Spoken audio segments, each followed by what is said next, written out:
Welcome my HDP classes. जैसा भी chapter number 3 चल रहा है मेडिसिन में, तो आज इसकी लास्ट क्लास है, लास्ट टॉपिक है। तो आज का लास्ट का जो टॉपिक है, श्वसन दर को निम्न परिभाषित शब्दावलियों से अलग अलग निम्न नामों से जाना जाता है। देखो हर उसमें टर्म सही है, टेम्परेचर घटने बढ़ने में भी टर्म वही है और पल्स रेट बढ़ने में भी आई है। श्वसन दर में भी इसी प्रकार से आई। श्वसन दर बंद होएगा या फिर चालू रहेगा, अधिक रहेगा तो उसको क्या बोलेंगे, ठीक है। तो इसमें फर्स्ट डालो, ये हेडिंग डालो पहले। तो ये इंपॉर्टेंट भाई जो मैं फर्स्ट लिखूंगा नहीं, ये डायरेक्ट अगर पेपर में पूछ लिया जाता है, इसको क्या बोलते हैं?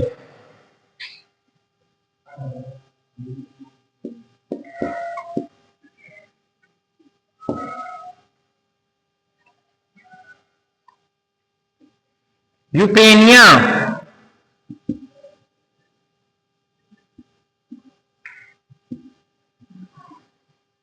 ये याद रखना, पेपर में डायरेक्ट ये कभी पूछ लिया जाता है कि यूपेनिया क्या होता है, परिभाषा में सीधा सीधा आ जाएगा ये, ठीक है। इसमें लिखो, इंग्लिश में लिख देना EUPNEOEA, इसमें लिखो।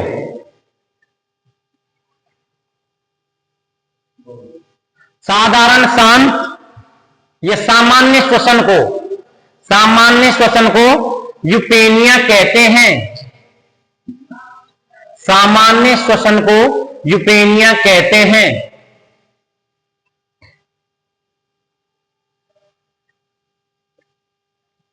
सामान्य श्वसन को यूपेनिया, जैसे ना अधिक ना कम, जो रेट अपनी चल रही है नॉर्मल, उसी जो रेट में श्वास ले रहे हैं उसको यूपेनिया कहते हैं। यानी साधारण जो सांस ले रहा है पशु, उसको यूपेनिया कहते हैं। सांस यानी साधारण तरीके से ले रहा है तो क्या है? यूपेनिया। सेकंड नंबर पे डालेंगे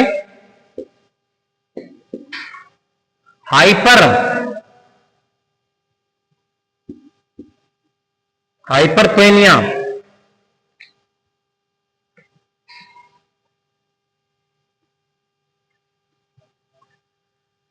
श्वसन की बढ़ने की स्थिति को, श्वसन की बढ़ने की स्थिति को हाइपर लग रहा है ना आगे, तो हाइपर में टेम्परेचर भी क्या हो रहा था? बढ़ रहा था। तो इसमें भी क्या है? हाइपरपेनिया में क्या लिखेंगे? श्वसन दर बढ़ने की स्थिति को हाइपरपेनिया कहते हैं। अगला डालो पोली, सी नंबर पे।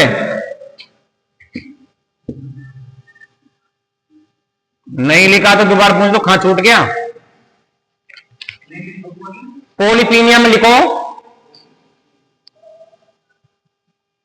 श्वसन दर कम होने की स्थिति को पोलिपीनिया कहते हैं।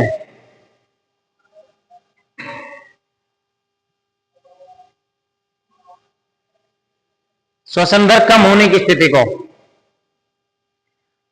हाइपर में क्या हो रहा था? बढ़ रही थी। पोली में क्या होगा? कम हो रही है। पोलिपीनिया में क्या है? श्वसन दर कम होने की स्थिति को पोलिपीनिया कहते हैं। डी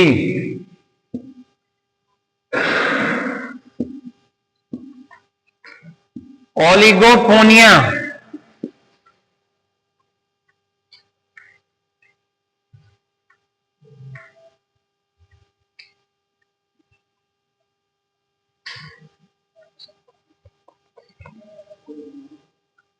इसमें लिख लेना पोलिपीनिया श्वसन दर की गहराई, तो इसमें थोड़ा सा गलत हो गया। पोलिपीनियम लिखो श्वसन दर तो बढ़ती है और गहराई कम होती है। श्वसन दर बढ़ती है, गहराई कम होती है। पोलिपीनियम श्वसन दर बढ़ती है और गहराई कम होती है। हाँ, अब इसमें लिखो श्वसन दर कम होने की स्थिति को ओलिगोपोनिया कहते हैं। श्वसन दर कम होने की स्थिति को ओलिगोपोनिया कहते हैं।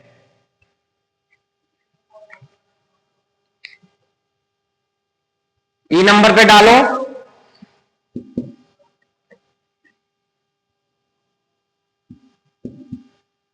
एपोनिया।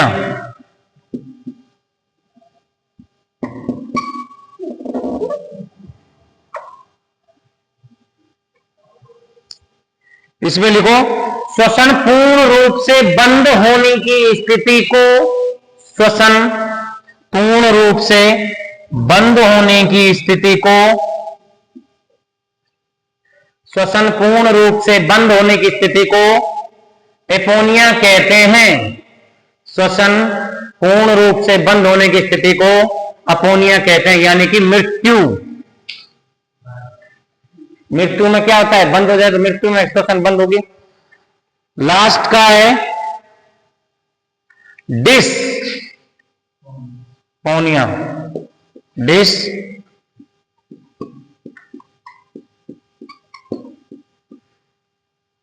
DYSPONEA।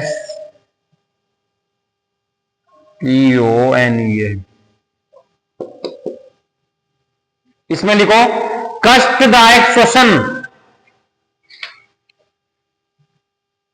कष्टदायक श्वसन जिसमें यानी कि सांस लेने में कष्ट होता है यानी दर्द होता है, उसको क्या बोलते हैं, डिस्पोनिया।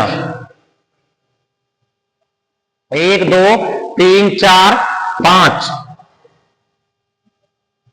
हाँ 1 2 3 4 5 और 6 परिभाषाएं हैं जो अपनी क्या यूज ले रहे हैं, 6 परिभाषाओं का यूज ले रहे हैं श्वसन दर में। जैसे बढ़ने घटने नॉर्मल श्वसन दर की स्थिति को क्या बोलेंगे, पशु मर गया है तो उसमें क्या बोलेंगे, सांस बिल्कुल नहीं चल रही है, यानी क्या हो गया, एपोनिया, यानी कि खत्म। जैसे पशु को सर सांस लेने में दिक्कत हो रही है तो उसको क्या बोलेंगे, डिस्पोनिया, दिक्कत आ रही है, हल्की सांस लेने में परेशानी हो रही है।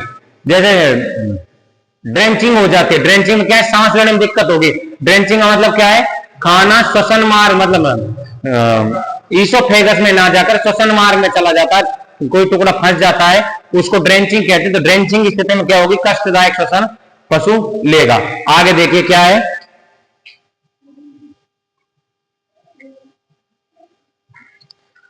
श्वसन निम्न बीमारियों में बढ़ जाता है। लिखो श्वसन निम्न बीमारियों में बढ़ता है, बुखार, निमोनिया, प्लूरेसी, श्वसन निम्न बीमारियों में बढ़ जाता है। बुखार, निमोनिया, प्लूरेसी,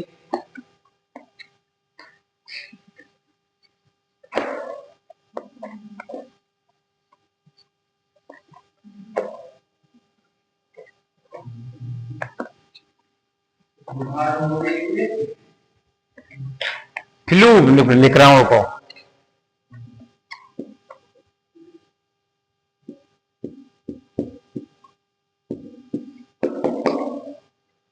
इनमें श्वसन दर बढ़ती है। अब लिखो घट में लिखो, घटेगी किसमें, इनमें तो बढ़ती है, घटेगी मस्तिष्क में ट्यूमर या सिस्ट के कारण।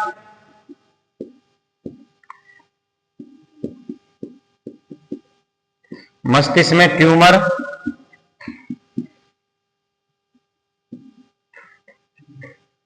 व सिस्ट के कारण।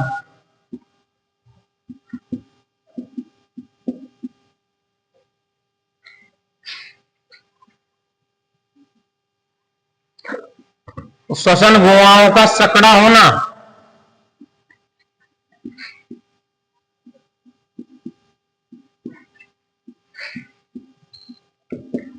सकड़ा होना, सकड़ा हो जाना या होना, हाँ, श्वसन गुहाओं का सकड़ा होना।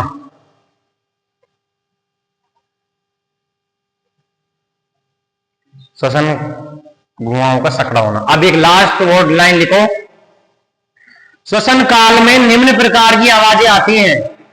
श्वसन काल में निम्न प्रकार की आवाजें आती हैं। श्वसन काल में निम्न प्रकार की आवाजें आती हैं। श्वसन काल में निम्न प्रकार की आवाजें आती हैं। क्या क्या आती हैं, छींक, खांसी, खर्राटे, हिचकी, लिख लो। श्वसन काल में निम्न प्रकार की आवाजें आती हैं, छींक,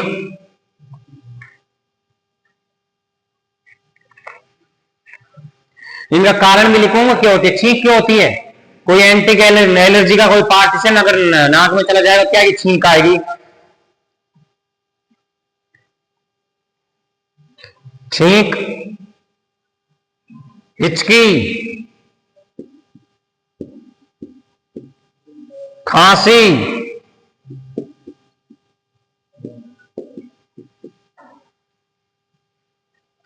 घुर घुर करना, घुर घुर घुराना या करना,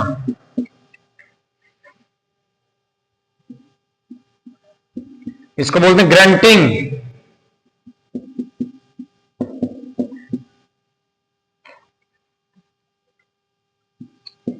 रोंगिंग, परिभाषा नहीं लिखवा रहा।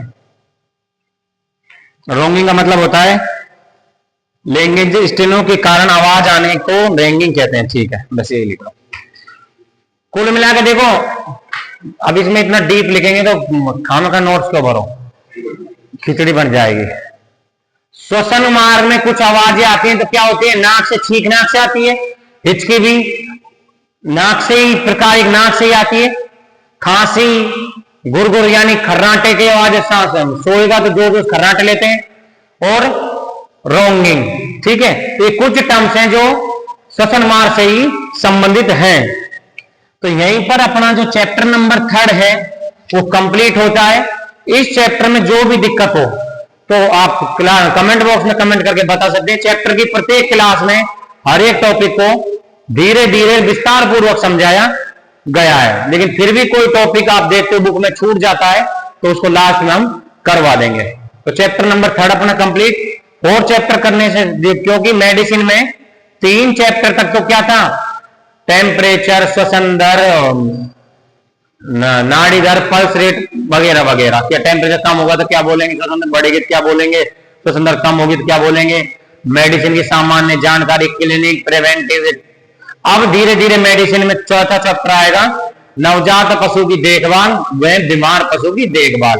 5वें चैप्टर से डिजीज स्टार्ट हो जाएंगे, तो 5वें चैप्टर से आपको बिल्कुल विस्तार से पढ़ना है। यहां तक आप जब चीजें पढ़ लोगे उसके बाद ही आपके अगला टॉपिक क्लियर होगा। तो ऐसे ही क्लास में हमारा प्यार बना रहे। धन्यवाद।